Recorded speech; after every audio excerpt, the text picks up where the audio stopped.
Hi, I'm Dr. Lance Knaub. Welcome to Moving Mountains.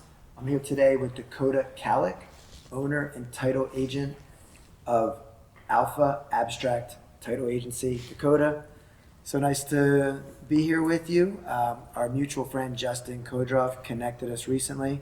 It's been fun to get to know you, even just this morning, just having coffee together.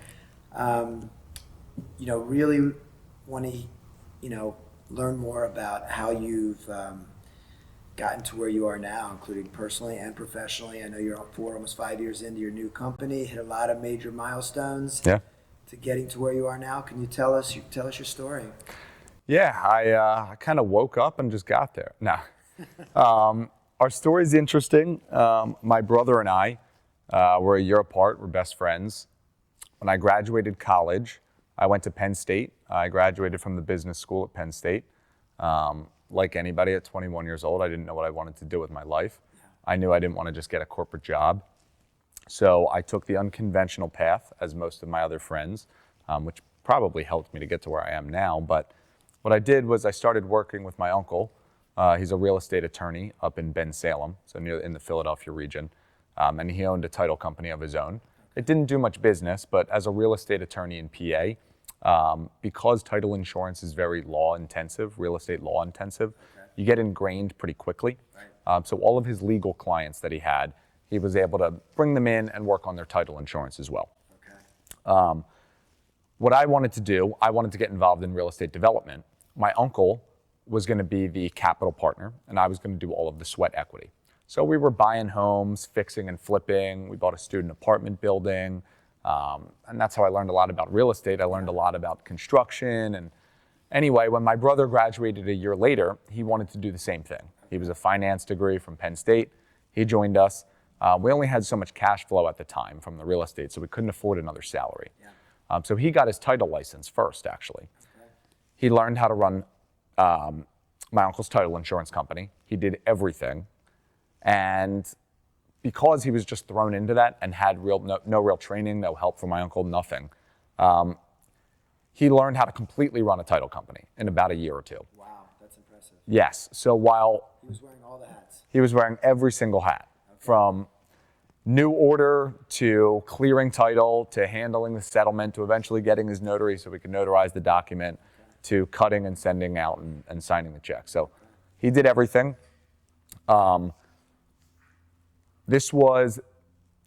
graduated in 2016, he in 2017. So in 2019, right as COVID broke, the end of 2019, early 2020, things were going a little bit sideways with my uncle. It was going a little bit slow for what Ryder and I wanted. We wanted to expedite our careers. So we decided at that point to start our own title insurance company.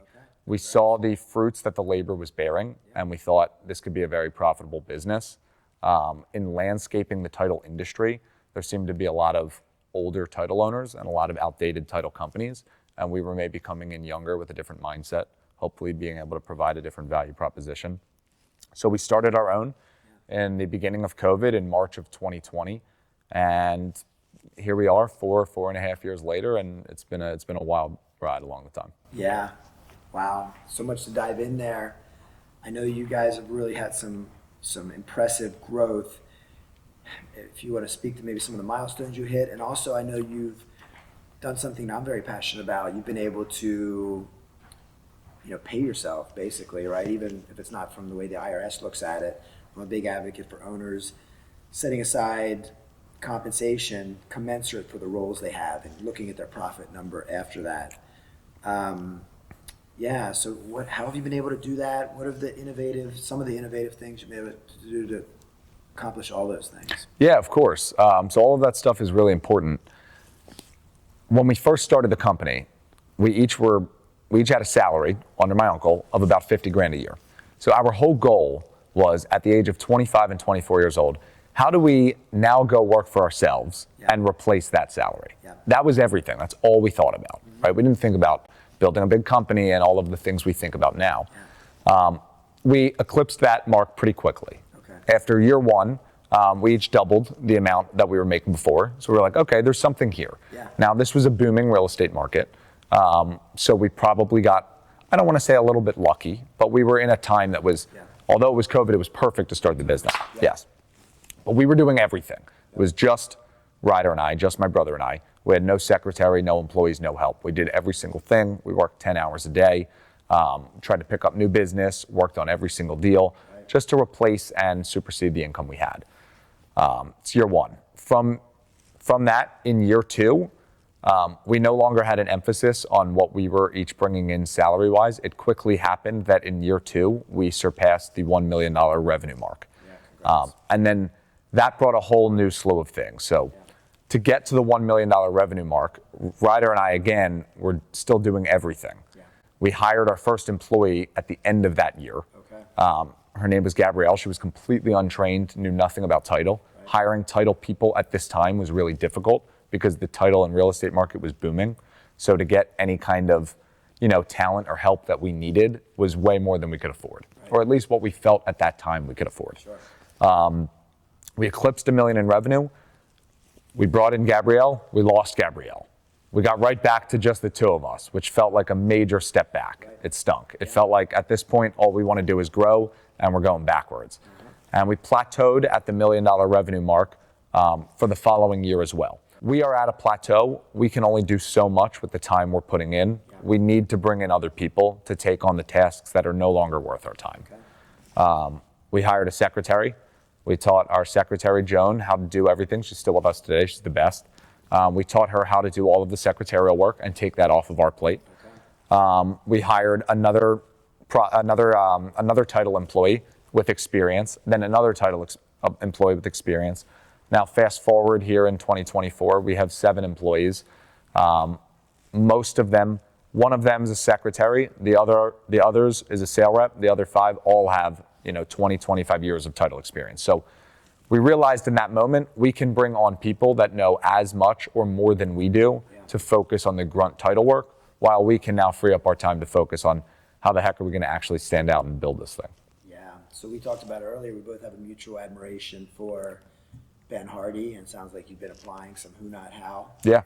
Really replacing people with passion and expertise in those roles. And congrats on that 7-figure mark. I mean, that's one of my favorite numbers. Only 4% of companies actually achieve that, and you were able to do that at the end. It makes me feel good. Yeah. So well, thank you. Incredible job. So we always like to hear all the success, but then, we always like to hear how entrepreneurs and successful people get through the tough times, the low points, the rock bottom moments.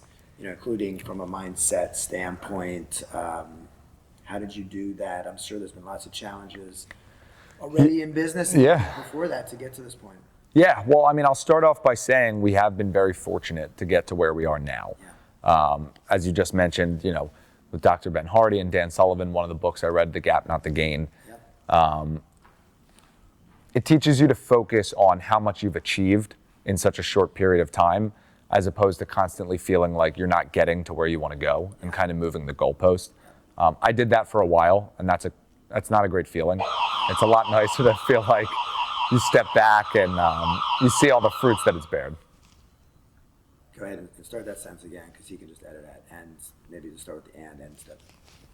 So, and it's nice to realize that we've done and we've accomplished a lot during that gap period, during that time. And we shouldn't be so hard on ourselves. We should look at all that we've achieved, not only in business, but what's helped me a lot is noticing all that we've achieved personally as well. So whether that's in fitness or nutrition or family or getting married, like all of these things are very important to the success of my life and not just my business. But to bring it back to the business, we've certainly hit some tough times. We're going through one right now.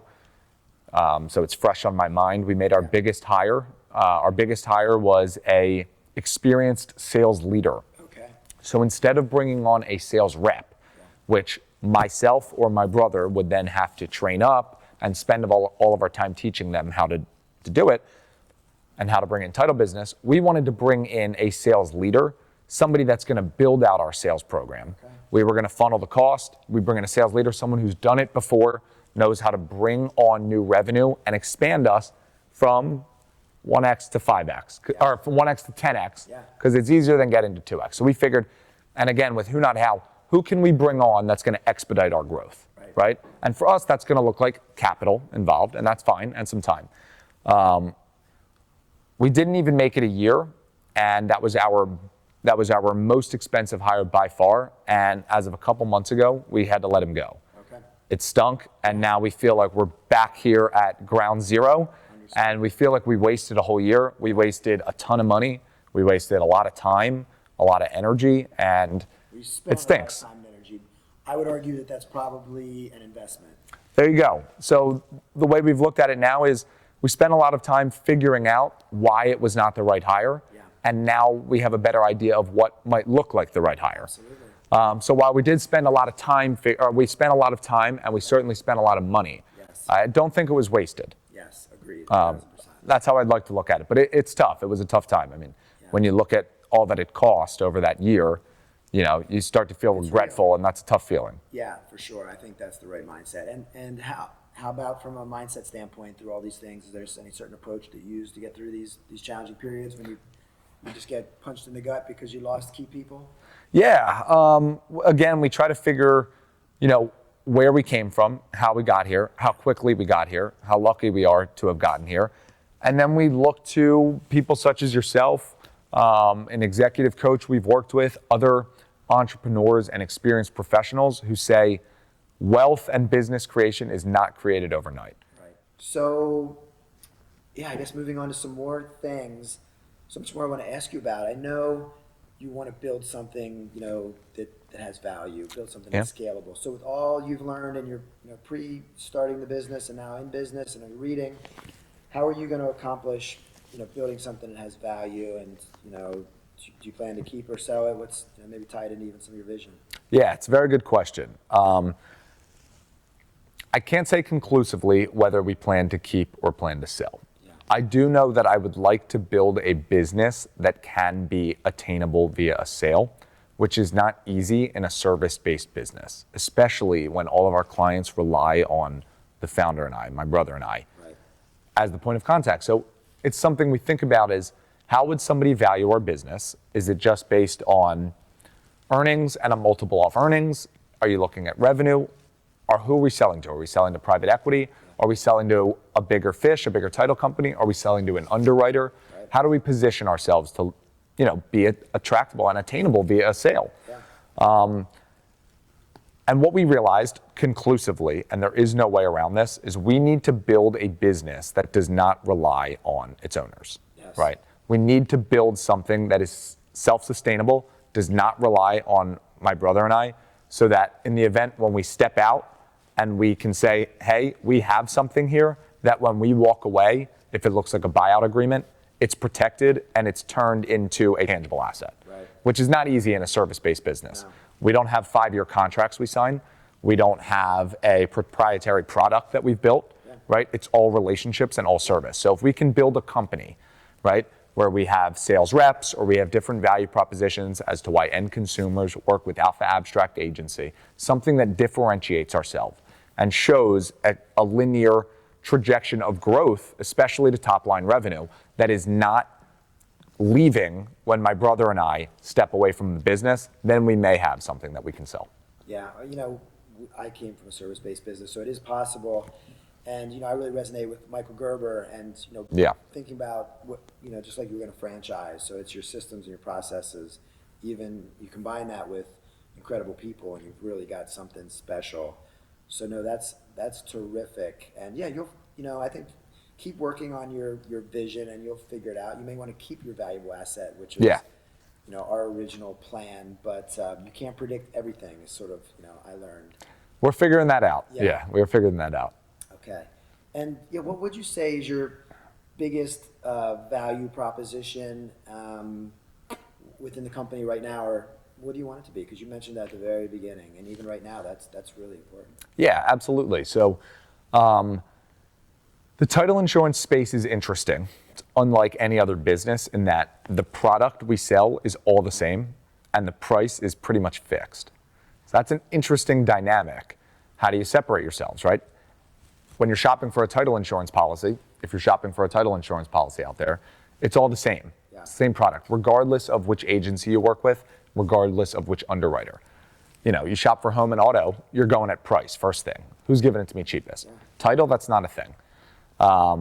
And the product is the exact same. So it's the same coverage. Wow. So everything about it's the same. So naturally, it becomes relationship-based, it becomes service-based, and then unethically, it becomes illegal kickback-based. Got it. So the Department of Insurance and RESPA, there's RESPA guidelines, they're very strict that you cannot give anything of value back to a RESPA-governed body, which is a real estate agent, a lending or loan officer, a mortgage brokerage, a real estate brokerage, because they're typically the originators of title business. Even though they don't pay for it, they're our typical clients. Understood.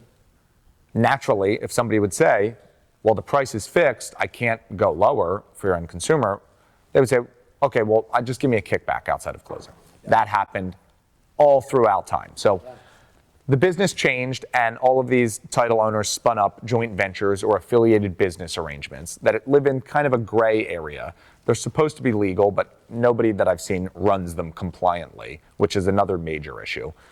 But it's a way to distribute profits legally to the originators of title business. So if an agent brings you a deal, they technically own RESPA shares of a separate affiliated business that you've created that they buy into and they get profits from. Well, none of these have ever lost money. They barely buy into it. So while they're supposed to share in the expenses, it just became a legal version of a kickback. Understood. And nobody runs them compliantly. So one of the big issues we run into constantly is trying to spin up title business and competing with agents that have bought into a joint venture. Well, something new that we've learned. Number one, the service matters a lot, right? So we've done things uniquely different than other title companies. We use a lot of video email to get direct in front of our agents and to get direct in front of the end consumer to explain to them all of the documents and the accounting sheet prior to getting to closing. It's been a big help, and it's been really easy for agents to use and to work with. And another thing, we developed a data program where we can mine for new leads. So this is our program. Only Alpha Abstract Agency has this program. We've worked with the developer to build out a lead sheet for agents and loan officers where they can target market certain properties in a zip code based on equity in the home, interest rate on the home, and you can get phone numbers and email addresses and mailing addresses of those homeowners. That's all on our cost. If you work with Alpha Abstract Agency, you get to use the program that we created. So we have agents that we teach how to use this, where they're contacting hundreds of homeowners with a tailored message of why it's the perfect time to sell and why they are positioned as the go-to agent in that zip code, right? This is stuff that agents need. They don't need kickbacks from title companies. They need help growing their business. So what we've done as a differentiator is to say, not only when you work with Alpha Abstract do you get great title service, you get a company that's teaching you how to grow your business as well, which is the most important thing that you can invest in. That's incredible. I love that. So we're pretty much getting near the end. I just want you to, in a nutshell, say the top one or two things that you really recommend for somebody who's trying to reach the highest peaks in life and business. Yeah. And then let everybody know where they can find out more about the organization and you and all the key people and all the cool things you're involved in. Yeah. Number one thing to get to where you want to go is you just have to start. Timing is never perfect. There is never the right time, right? My wife and I are fortunate enough to be expecting our first child. So if you were trying to start a business now, you'd think it's a really bad time. I need a steady paycheck, right? Or outside of college, before we knew anything and didn't have any savings, not a great time. I don't know anything about the field. Everyone's going to look down on me because we're young. The timing is never right. So, and there is no better time. I am 100% convinced of this. There is no better time to start a business than right now or than yesterday, right? The quicker you get ingrained in it, the quicker you take that chance, you're already ahead of 99% of people in the country or in the world that don't take that step. So taking that first step will start you on that journey.